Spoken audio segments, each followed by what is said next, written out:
Bueno, sin duda es el tema del momento, la ampliación, a pesar de que ya sucedió ayer, pues sigue en boca de todos los panameños, la emoción todavía está latente. Está con nosotros esta mañana el profesor Juan Jované, economista catedrático de la Universidad de Panamá. Profesor, bienvenido, buenos días. Muy buenos días. Económicamente hablando, ¿qué va a cambiar en nuestro país a partir de este momento, una vez que empiece a funcionar este canal ampliado?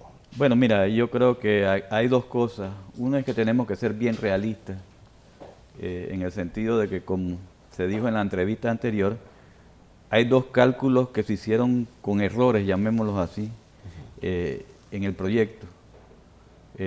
Por una parte, el costo es más alto de lo que se esperaba, y por otra parte, las proyecciones se hicieron demasiado optimistas antes del 2008, antes de la crisis, y realmente estamos en una situación de crisis que ahora se agrava pues con la situación inglesa. ¿Qué implica esta nueva proyección? Bueno, eso implica menos ingresos para el país. ¿Menos ingresos? Sí, porque si ¿Un porcentaje considerable? Puede ser. O sea, por comenzar, hay 3.500 millones de dólares en litigio. Supongan que solo salga un tercio de los 3.000, son 1.000 millones de dólares adicionales de costo. Y por otro lado, bueno, vamos a ver qué pasa con el comercio internacional. Ya venía desacelerándose antes de Inglaterra. Habría que ver ahora si la incertidumbre que crea la situación inglesa todavía genera un poco más de caída en eso. Y por otro lado, pues la baja en el precio del petróleo, que hace otras rutas un poco más factibles. Y no es que haya un fracaso, pero sí necesitamos realismo y realismo y eficiencia. Realismo en el sentido de que debemos de entender que los recursos que van a salir del canal ampliado son limitados, son escasos, y tenemos que usarlo de la mejor manera. Por ahora han sido, a mi juicio, la renta del canal de Panamá, y lo hemos señalado varias veces, la renta del canal de Panamá ha servido básicamente para que los ricos en este país no paguen impuestos. Allá iba, profesor, porque yo escucho constantemente a muchas personas, inclusive esta mañana nos llamó un señor de Chiriquí que dice que el 80% de la población no le prestó atención. Según cálculos de él, que no le prestó atención a esta ampliación o a esta ceremonia ayer, y que cómo se veía beneficiado él con el canal de Panamá, que es la pregunta que muchos se hacen: ¿cómo me beneficio yo del canal de Panamá? Bueno, yo creo que hay dos cosas que habría que ver. En primer lugar, fíjate, Panamá es el país que en Centroamérica y prácticamente en toda América Latina menos impuestos le cobra a los más ricos, y eso es un hecho. Pero es un estado que gasta aproximadamente, en principio, más que el resto en porcentaje, gastan más que los centroamericanos, como porcentaje del PIB, y al mismo nivel que el promedio de América Latina. Entonces uno se pregunta, ¿cómo es posible que un estado que le cobra pocos impuestos a los ricos tenga un gasto parecido al resto de los países?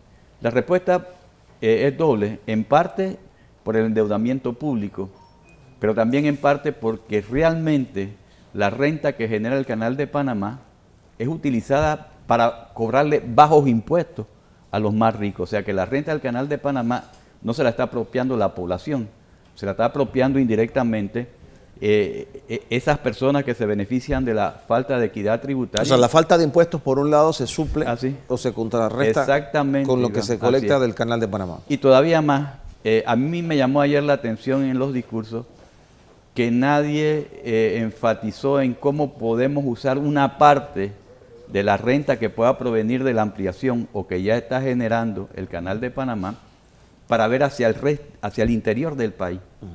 Ya todo está bien, logística, todo eso, pues, turismo, está bien, pero el sector agropecuario, lo que llamaba, yo escuché al señor que llamó desde Chiriquí, en el fondo decía, es que nosotros no tenemos carreteras, tenemos que andar a caballo. Entonces el que anda a caballo difícilmente puede producir. Y aquí el drama está en lo siguiente: nosotros estamos importando al año como 1.200 millones de balboas en alimentos. Eso es más del 40% de las divisas que se producen actualmente en el canal de Panamá, después la tenemos que usar para producir alimentos. ¿Por qué no utilizar una parte de lo que está generando ese recurso natural, que debería ser de todos los panameños, para darle también un espacio al productor agropecuario? O sea, en teoría los fondos del canal de Panamá se deberían utilizar para mejor educación, mejor salud, mejores carreteras, comida más barata. O sea, esas serían algunas de las funciones para las que se podría utilizar ya que este dinero llega al presupuesto general de la Sí, nación. seguridad y soberanía alimentaria, educación, salud, esas son las prioridades. Y es la mejor inversión que puede hacer el país.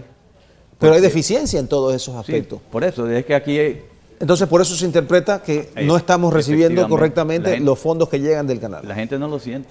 Y tienen razón, no lo sienten porque no está ahí. Pero el presidente Varela ayer, en su discurso, dijo que él había sido designado por Dios y por el pueblo panameño para hacer una buena utilización de esos recursos, sobre todo con transparencia. ¿Usted cree que eso va a pasar? Bueno, transparencia creo que nadie le cree a este gobierno que tiene la característica de ser un gobierno transparente, todo lo contrario. Pero lo que pasa es lo siguiente, habría que hacer, y aquí se mencionó también, en este punto de inflexión de Panamá se ameritaría un diálogo muy amplio, donde se definan las prioridades, incluso con cierta vinculación con lo cuantitativo. ¿Quiénes participarían de este diálogo y para qué específicamente? O sea, deberían de participar todos los sectores de la vida población. nacional. Ok. Eh, Y tocar temas como... ¿Cuánto le vamos a poner a la educación? ¿Cuánto le vamos a poner a la salud? ¿Cuánto vamos a usar para la seguridad alimentaria? ¿Cuánto vamos a usar para estabilizar la seguridad social? Ayer habían propuestas de expresidentes, creo que el doctor Valladares, si no me equivoco, propuso 25% de los ingresos del canal destinarlos a educación. Eso sería algo viable. 25% de lo que se le entrega al Estado. Al Estado del canal de Sí, Panamá. más o menos sería la proporción. Pero lo que no dice el doctor Valladares es que si no hacemos equidad tributaria, la estamos poniendo 25%. O sea, cobrarle los impuestos a los más correspondientes ricos. a los más ricos. Para que esto entonces sea un extra de lo que un país normalmente hace. Un país normalmente cobra impuestos y hace educación. Claro. No tenemos la posibilidad de sumarle a esos impuestos la renta del canal de Panamá. Profesor, usted escribió un artículo la semana pasada sobre se llamaba la perversa estrategia de los sectores dominantes. Sí, porque, mira, ¿Qué significa eso? significa lo siguiente, el país tiene que tener claro de que lo que estamos buscando aquí es productividad correcta, no productividad espuria, auténtica, no espuria. Entonces, digamos, cuando hay personas diciendo que lo que hay que hacer en Panamá es... Cuando es espuria, ¿a qué se refiere? Espuria es que, digamos, es en base a la explotación del recurso natural y de la mano de obra panameña. Ok. Y no, digamos, de mejoras técnicas y de innovaciones. Porque aquí hay gente diciendo lo siguiente, que el código de trabajo hay que cambiarlo completo. Entonces, todos estamos de acuerdo con la educación. Pues estamos de acuerdo con la educación para que el trabajador se eduque y tenga la suficiente protección como para que el fruto de su trabajo decente le sirva a él y su familia. Entonces, estar hablando nuevamente de cambiar el código de trabajo... Sin mejorar la educación, sí, digo, no tiene sentido entonces. las dos cosas hay que hacer, Claro. tiene que haber protección social y tiene que haber educación. Educación para yo tener más capacidad, ¿verdad?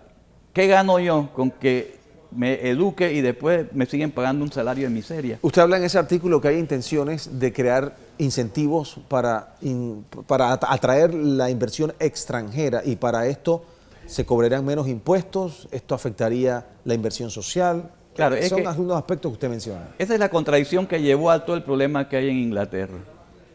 Porque hacemos una carrera hacia el fondo. Carrera hacia el fondo dice, bueno, soy el país que tengo la mano de obra más barata, soy el país que menos impuestos pago. Y después me salgo diciendo es que hay que educar a la gente y hay que darle salud a la gente y con qué lo hago.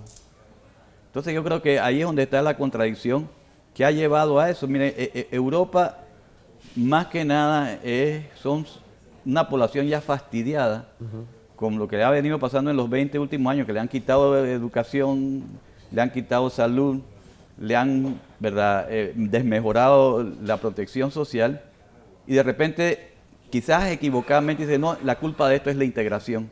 Entonces aparece esa situación donde la población se cansa de este tipo de política y reacciona de esa manera. Entonces lo que queda es que pensar que esa no es la salida. La salida es la educación, la equidad social, que el recurso natural, que es de todos los panameños, o debería ser de todos los panameños, es precisamente para hacer justicia social y no simplemente para que un pequeño grupo de la sociedad se Muy siga bien. enriqueciendo a costa del resto de la sociedad. Profesor Jobanet, como siempre, un placer conversar con usted. Siempre interesante lo que tiene que decir acá en Next Noticias.